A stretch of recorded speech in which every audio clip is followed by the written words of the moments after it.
And welcome to your Go Market Update. Today, the 11th of April. Hope you're all well today. It's Mike Smith here on this Monday morning, senior analyst at Go Markets. Let's have a look at what's come across the news wires. Of course, on Friday, we saw US markets close mixed to end the week down. We did see the Dow close positive with some selling evident in the Nasdaq. Perhaps some evidence of sector rotation is beginning to kick in. We also have US earnings season starting this week, which may be on investor minds, with the big banks obviously kicking things off. US futures are trading negative in early trading today in Asia, and Asian equity markets are mixed in early trading as we await the Chinese inflation data to come across the wires. The VIX remains under 25, which is the lowest it's been for some weeks, and Europe is expected to open slightly higher at this stage, although that may change leading into European Open.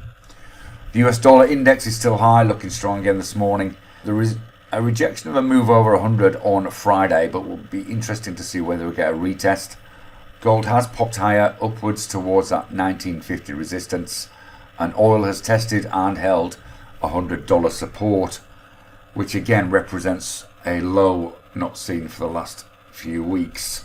Bitcoin has paused but continues to look generally bearish, and the geopolitical situation is still likely to influence market sentiment. Of course, we've already referenced the Chinese CPI. Watch also later on today the UK GDP and trade balance numbers. Those are the major data highlights today, but of course we ramp up during the course of the week. Let's just have a look at a couple of charts that have caught our eye this morning. Just look at the Nasdaq daily chart. You can see there we have come down from this resistance at 15,175. Look as though we're testing 14,200 to the downside. If we check out what's been happening in Asia since open, you can see we opened pretty neutral and then had a little bit of a sell-off.